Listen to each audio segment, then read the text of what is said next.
Chapter 80. Touching Iron. I lay awake, feeling Denna's gentle breath against my arm. I couldn't have slept, even if I'd wanted to. The closeness of her filled me with a crackling energy, a low warmth, a gentle thrumming hum. I lay awake, savoring it, every moment precious as a jewel. Then I heard the distant crack of a breaking branch, then another. Earlier, I'd wanted nothing more than the dracus to hurry to our fire. Now, I would have traded my right hand to have it go on its merry way for another 5 minutes. Still, it came. I began gently untangling myself from Denna. She barely stirred in her sleep. Denna? I shook her gently, then harder. Nothing. I wasn't surprised. There are few things deeper than a sweet eater's sleep. I covered her in the blanket, then set my travel sack on one side, the oilskin bag on the other, like bookends. If she rolled in her sleep, she would butt into those before getting close to the edge of the greystone. I moved to the other side of the stone and looked out to the north. The clouds were still thick overhead, so I couldn't see anything outside the circle of firelight. Feeling carefully with my fingers, I located the piece of twine I had laid across the top of the greystone. The other end was tied to the rope handle of the wooden bucket below, midway between the fire and the greystones. My main fear was that the dracus might accidentally crush the bucket before it smelled it.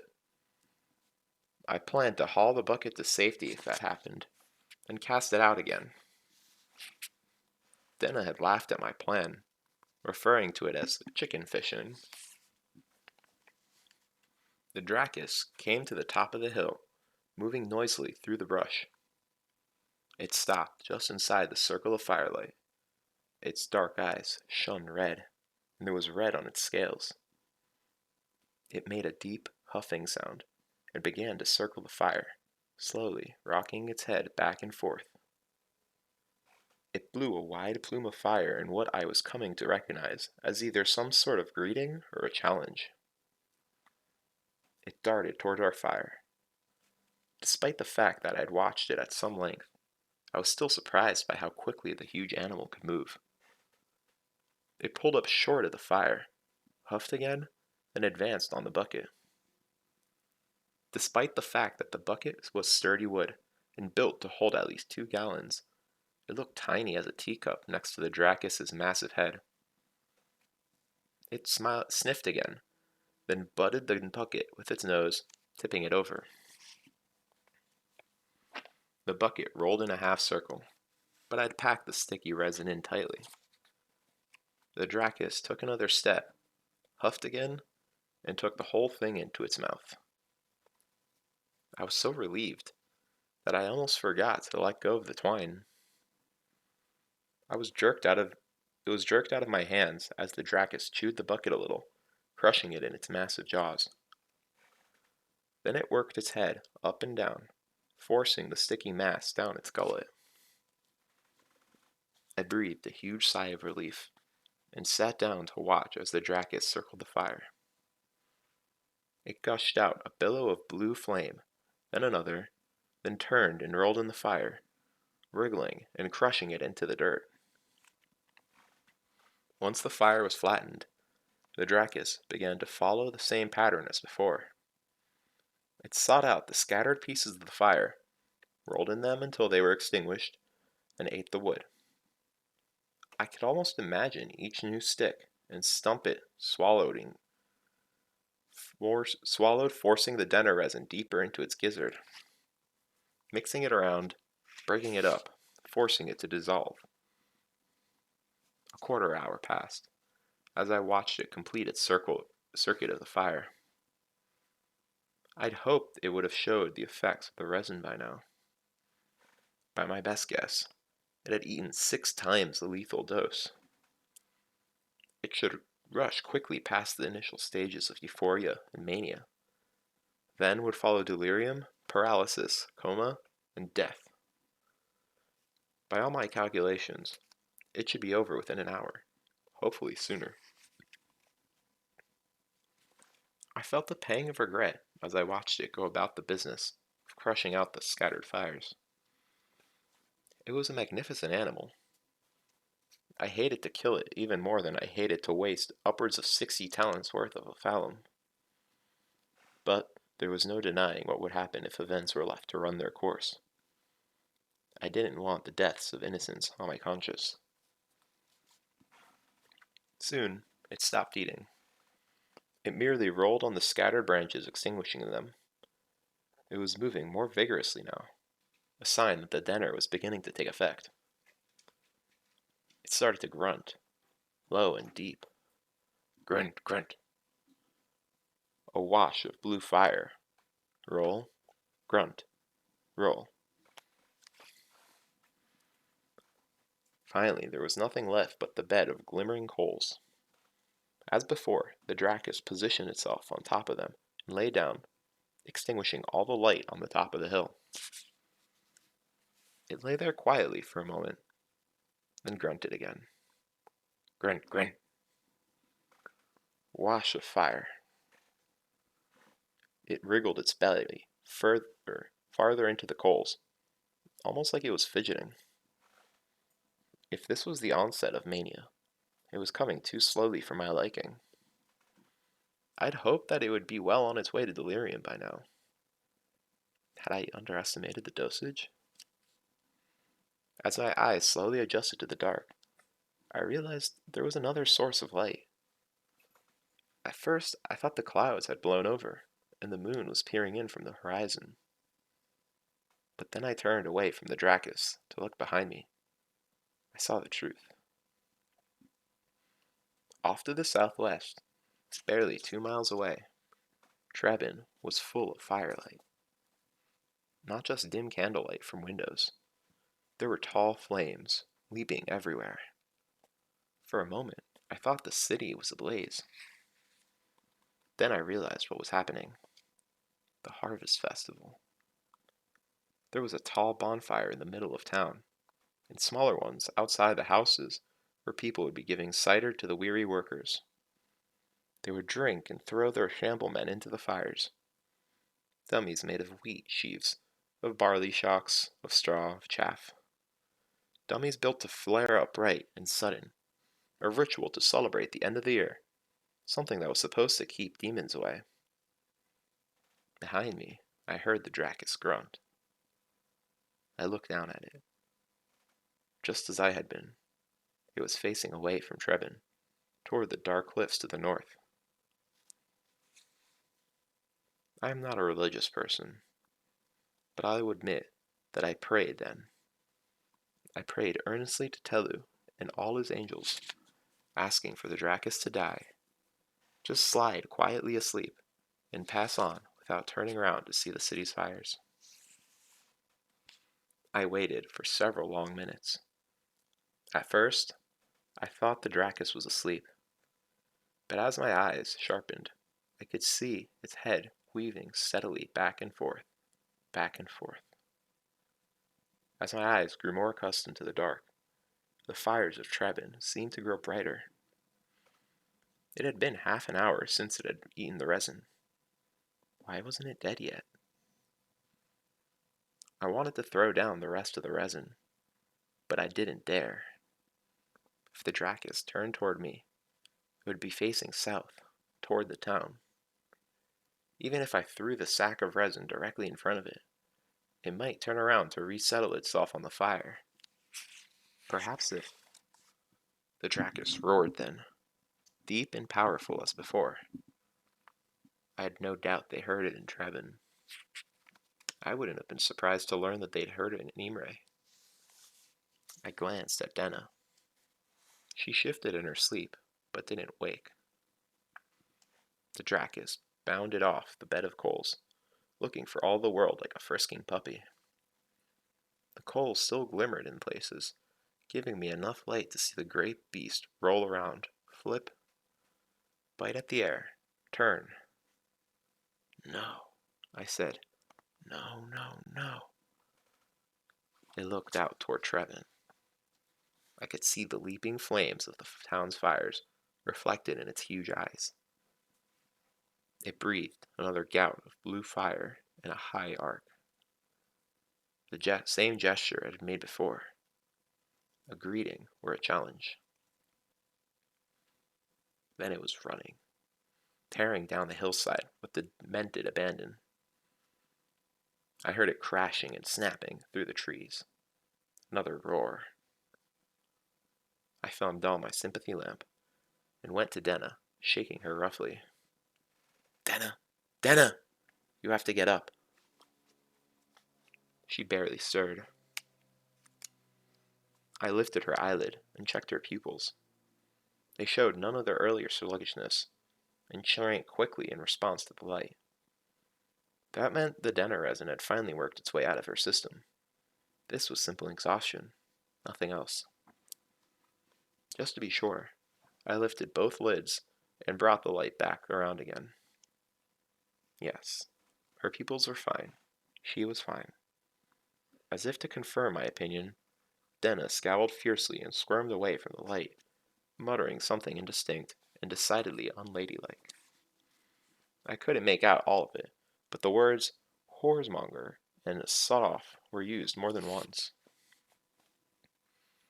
I scooped her up, blankets and all, and carefully made my way down to the ground. I bundled her up again between the arch of the greystones. She seemed to rouse herself slightly as I jostled her around. Denna? Mother? She muttered around a mouthful of sleep, her eyes barely moving around under her lips. Denna, the dracus is going to Trevin. I have to.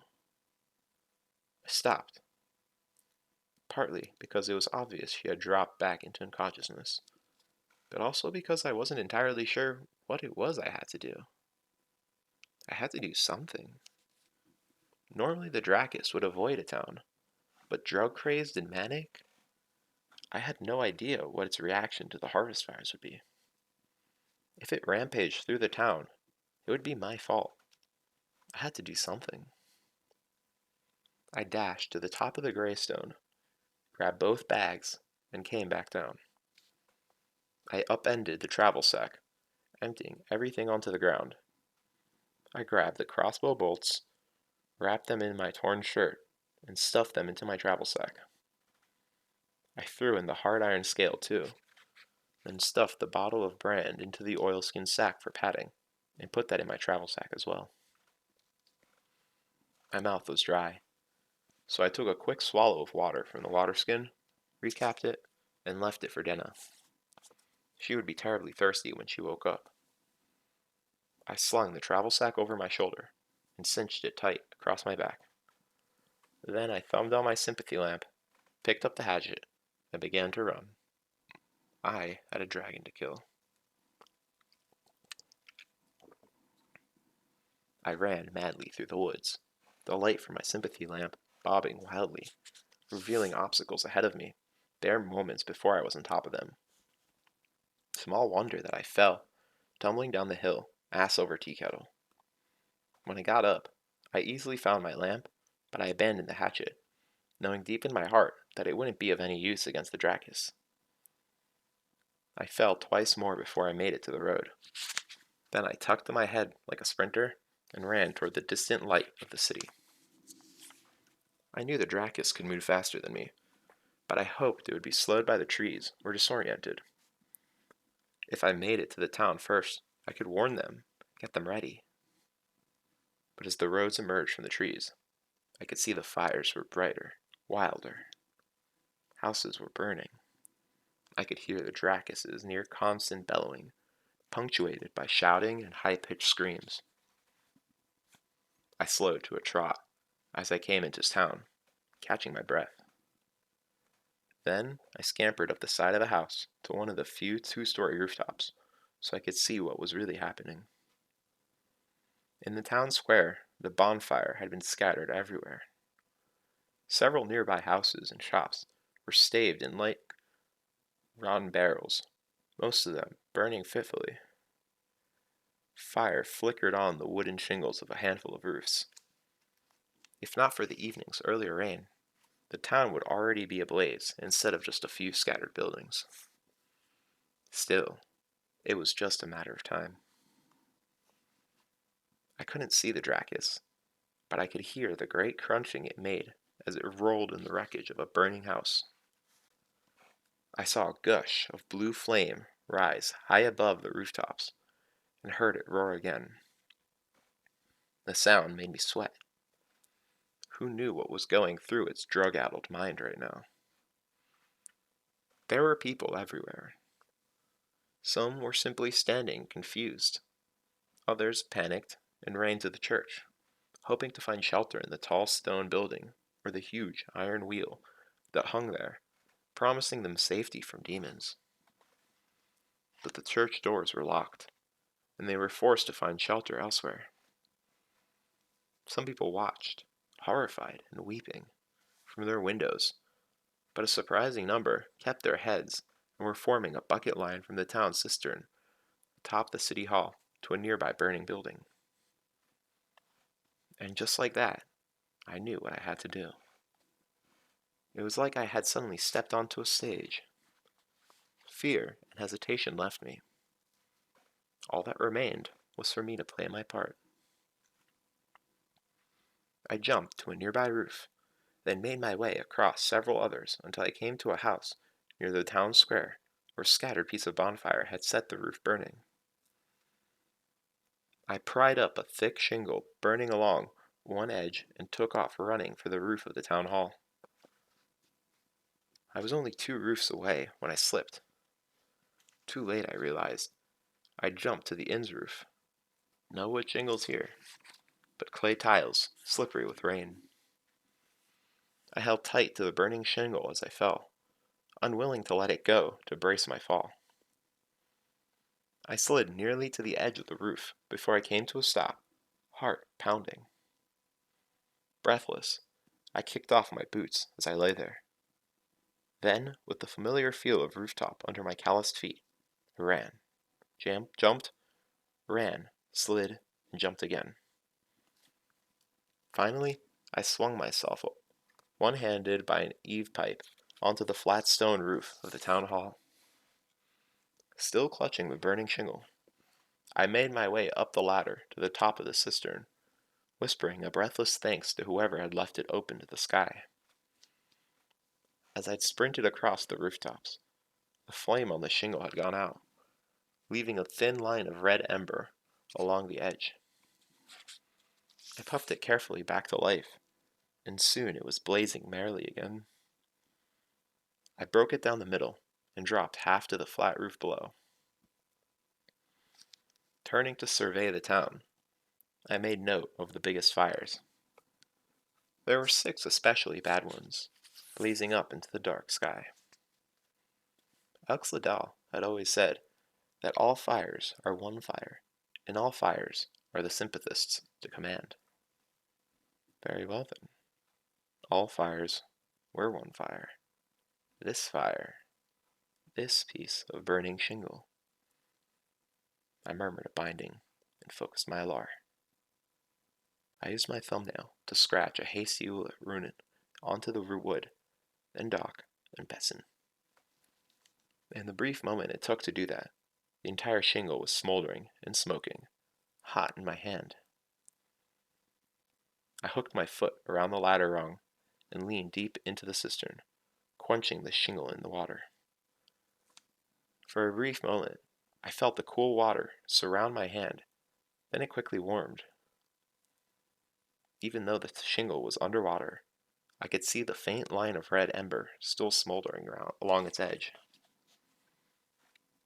I pulled out my pocket knife with my other hand and drove it through the shingle into the wooden wall of the cistern, pinning my makeshift piece of sigildry under the water. I have no doubt it was the quickest, most slapdash sheet eater ever created. Pulling myself back onto the ladder, I looked around to a town blessedly dark. The flames had dimmed, and in most places had subsided to sudden coals. I hadn't doused the fires, merely slowed them down enough to give the townsfolk and their buckets a fighting chance. But my job was only half done. I dropped to the roof and picked up the other half of the still burning shingle. I dropped. Then I slid down a drain pipe and legged it away through the dark streets, across the town square to the front of the Telling church. I stopped under the huge oak tree that stood before the front door, still holding its full array of autumn leaves. Kneeling, I opened my travel sack and brought out the oilskin bag with all the remaining resin. I poured the bottle of brand onto it and set it afire with the burning shingle. It flared up quickly, billowing acrid, sweet-smelling smoke. Then I put the blunt end of the shingle between my teeth, jumped to catch a low branch, and began to climb the tree. It was easier than making my way up the side of a building, and took me high enough to where I could jump to the wide stone window ledge on the church's second floor. I broke off a twig from the oak tree and stuffed it into my pocket. I edged along the window ledge to where the huge iron wheel hung, bolted to the stone of the wall. Climbing that was quicker than a ladder, though the iron spokes were startlingly cold against my still wet hands. I made my way to the top of the wheel, and from there pulled myself onto the flat peak of the highest roof in town. The fires were still dark for the most part, and most of the shouting had died down to sobs and a low murmur of urgent hurry talk. I took the piece of shingle out of my mouth and blew at it until it was flaming again. Then I concentrated, muttered another binding, and held the oak twig above the flame. I looked out over the town and saw the glimmering coals dim even further. A moment passed. The oak tree below burst into sudden brilliant flame. It flared brighter than 1,000 torches, as all its leaves caught fire at the same time. In the sudden light, I saw the dracus raise its head 2 streets away. It bellowed and blew a cloud of blue flame even as it started to run toward the fire. It turned a corner too quickly and caroomed wildly into the wall of a shop, smashing with little resistance. It slowed as it approached the tree, blowing flame again and again. The leaves flared and faded quickly, leaving nothing but 1,000 embers, making the tree look like an immense extinguished candelabrum. In the dim red light, the dracus was hardly more than a shadow. But I could still see the beast's attention wander now that the bright flames were gone. The massive wedge of a head swayed back and forth, back and forth. I cursed under my breath. It wasn't close enough. Then the dracus huffed loud enough for me to hear from where I stood 100 feet above. The head snapped around as it smelled the sweet smoke of the burning resin. It snuffed, grunted, and took another step toward the smoking bag of resin. It didn't show nearly the restraint it had earlier. It practically pounced on it, snapping up the smoldering sack in its great, wide mouth. I took a deep breath and shook my head, trying to clear away some of the sluggishness I felt. I'd performed 2 rather substantial pieces of sympathy in quick succession, and was feeling rather thick-headed because of it. But, as they say, 3rd time pays all. I broke my mind into 2 pieces, then, with some difficulty, into a 3rd. Nothing less than a triple binding would do for this. As the dracus worked its jaw, trying to swallow the sticky mass of resin, I fumbled in my travel sack for the heavy black scale, then brought the lodestone out for my cloak. I spoke my bindings clearly, and focused my alar. I brought the scale and stone up in front of me, till I could feel them tugging at each other. I concentrated, focused. I let go of the lodestone.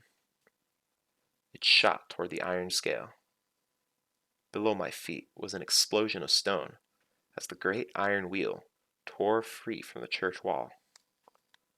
A ton of wrought iron fell.